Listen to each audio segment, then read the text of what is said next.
What luck! What a miracle! One moment I was rushing into the fetid tonsils of that horrible monster. The next, I was plummeting downwards to the jungle floor beyond its reach. I prayed I would land on something soft. Perhaps your head. But nothing could have prepared me for what was about to unfold. An epic saga of pride, power, and revolution. A struggle for freedom the likes of which our world has never seen. And it happened like this.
Who were those strange, gentle monsters who towered above me?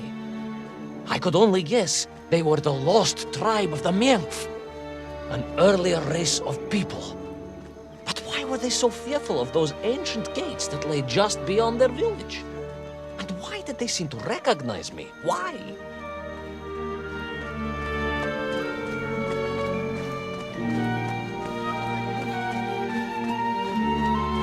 Yes, I'm also wondering why. No, a как же, General? Who was I to question such things? Trapped as I was deep underground.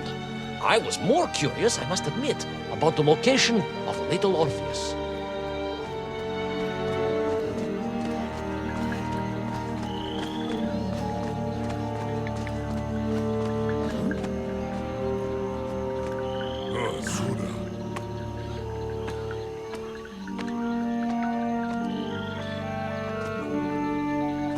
You talk of a great city, a mighty power. Yet your nymph squatted like savages in huts at its boundary. They did.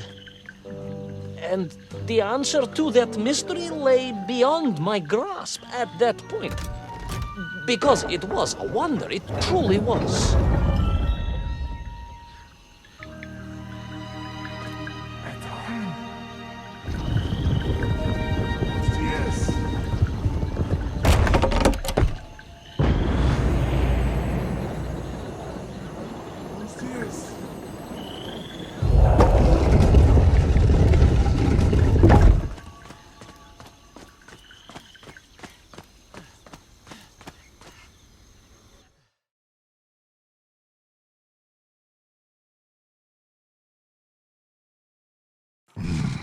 The lost city of Agartha. I hope I may one day see it myself. Oh, General, if only you could. Unfortunately, as I shall explain, should you seek Agartha now, you wouldn't find it. It has been utterly destroyed.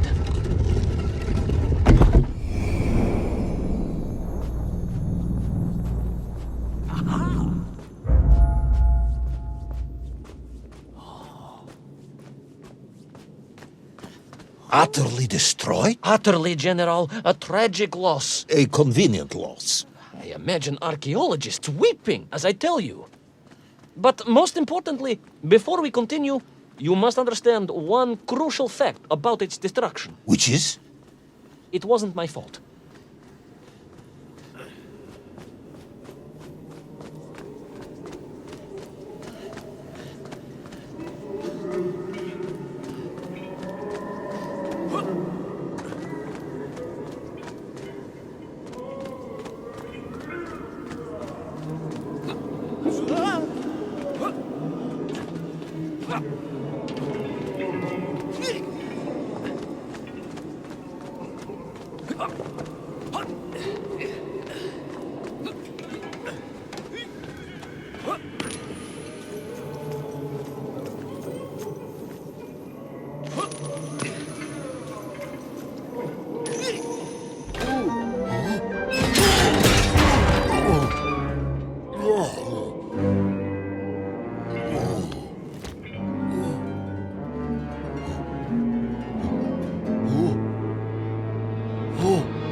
Those poor, unfortunate Menkf, trapped and kidnapped and dragged away, only to return as vicious foot soldiers to some unknown tyrant.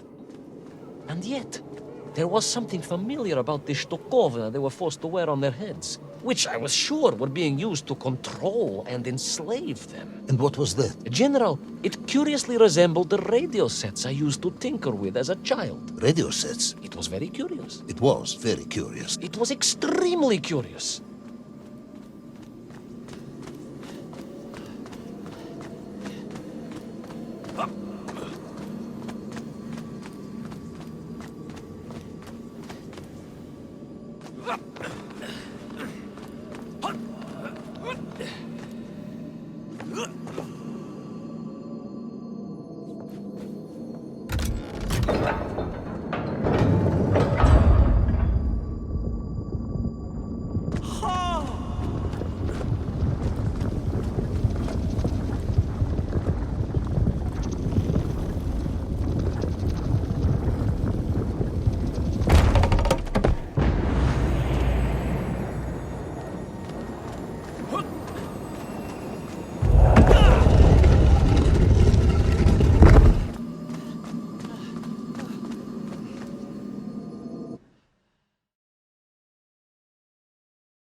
An ancient technological metropolis, powered by a glowing resin, carved from the very earth? A glowing resin carved from the very earth.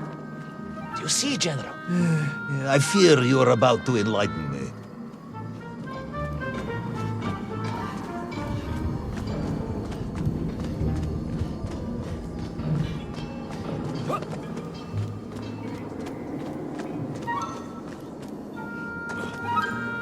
Little Orpheus must have been drained by the impact, but whoever had stolen it and brought it here was no doubt planning to use the Agarthan resin to charge up the atomic bomb, restoring the device to its full potential.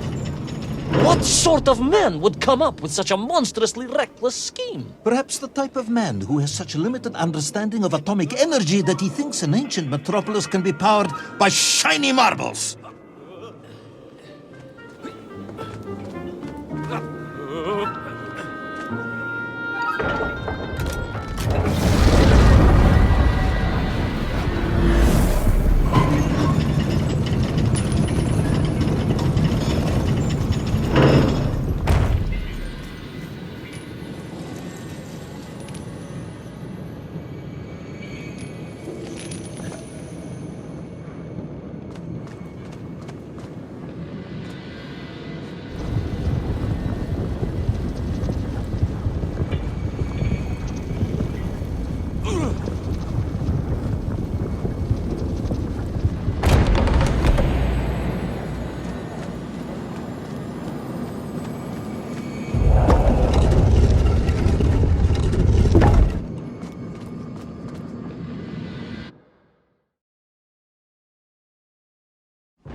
I am curious, Ivan Ivanovich. You talk and talk about this great subterranean city. Yet what you describe sounds strangely familiar. It does in some way bear an uncanny resemblance to the glorious architecture of Comrade Alexei Dushkin. Wouldn't you agree? Danet, General. I have never heard of this great Tavarish Dushkin or his works. Interesting. Because you were photographed on the steps of his marvelous Vysotka na Krasnich Varotach, shaking hands with the Glavny Rostrik. That was the chief designer? The sweaty little fat man with the bad hearing? Mind your mouth, Ivan Ivanovich. Don't think you can distract me by slandering one of the great visionaries of our time. Without him, neither of us would be sitting here now. Must remember to thank him for that, General.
Those enslaved mink were trying to stop me.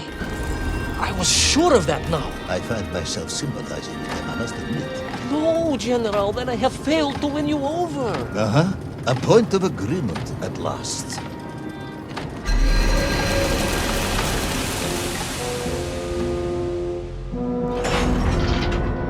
Those enslaved mink were trying to stop me. I was sure of that now. I find myself sympathizing with them, I must admit. No, General, then I have failed to win you over. Uh-huh. A point of agreement at last.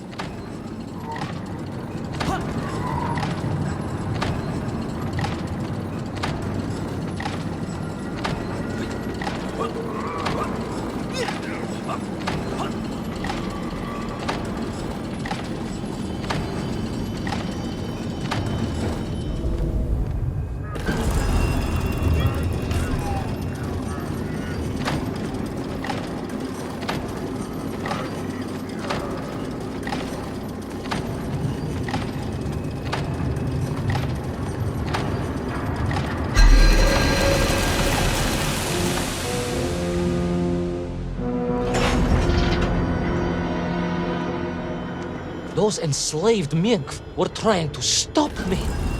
I was sure of that now. I find myself sympathizing with them, I must admit. No, General, then I have failed to win you over. Uh-huh. A point of agreement at last.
Those enslaved mink were trying to stop me. I was sure of that now. I find myself sympathizing with them, I must admit. No, General, then I have failed to win you over. Uh-huh. A point of agreement at last.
Ask again, General.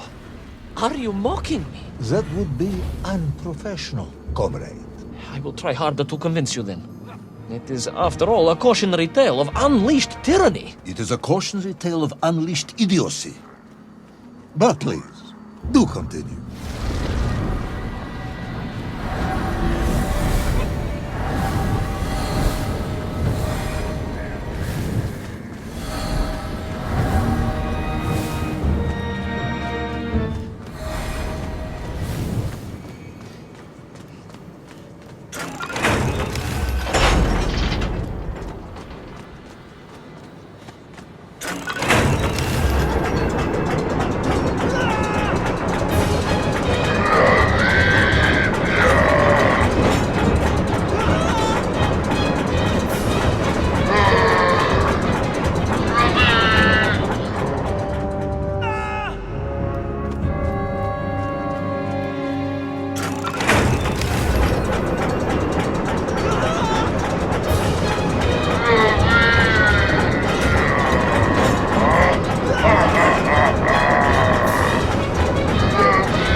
stepped from the cable car onto a plateau at the center of the city, where a palace, a vast acropolis, stood.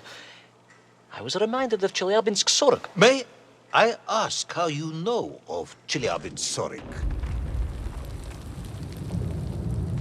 My Aunt Masha was a traveling tinker who married a beef investigator from Zlatoust. She told me of a secret but wonderful city in the west. An edifice of sheer power, humbly serving the will and needs of the people. Yes, unfortunately, that story didn't end so well. No. That's what Auntie Marcia told me. And perhaps that is why I was also reminded of it. Because the moment I touched the floor in that place, I could tell something was very, very wrong.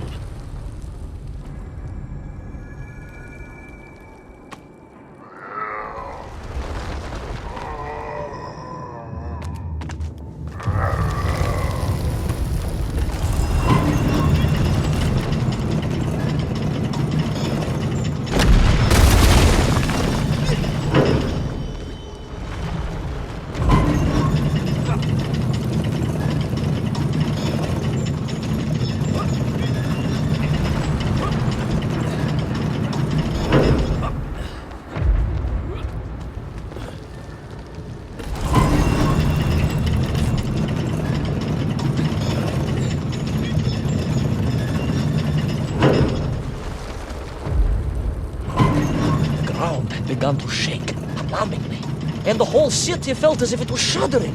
I could only imagine what I would find at the heart of the vast temple. If it isn't a giant glowing marble, I'm going to be very disappointed.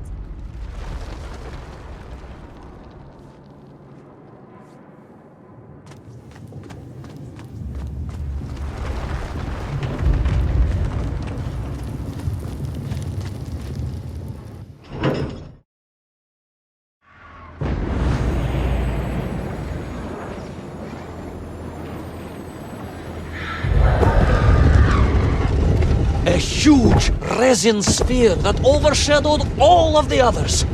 I caught glimpses through the twisted architecture.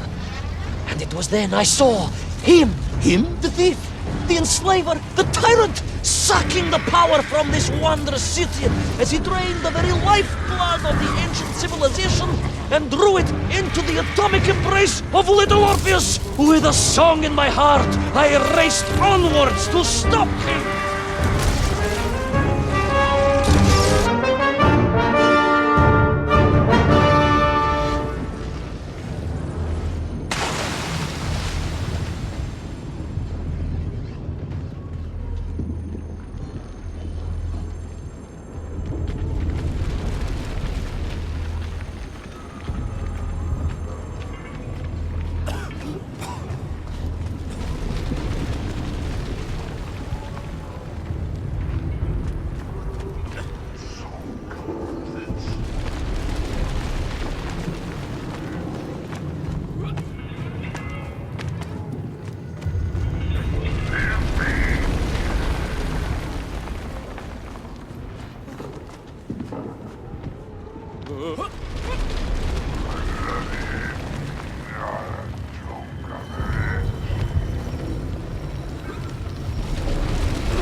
Drained of its power, the magical heart of the city cracked, and it sent shockwaves through the world around me. A true monster general, willing to bring down the mountain itself upon Agatha and bury it forever in his ruthless scheme.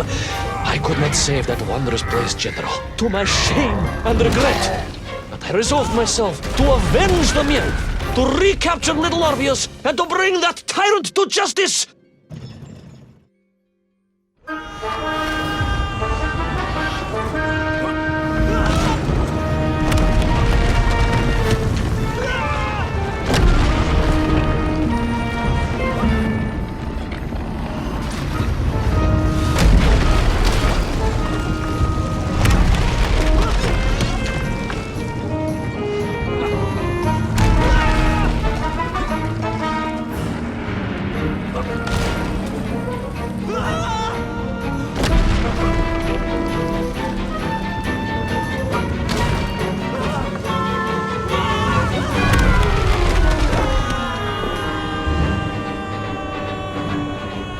Will our plucky yet careless hero fall forever through those unknown skies? Will he discover the identity of the brutal thief commanding the army of the Menk?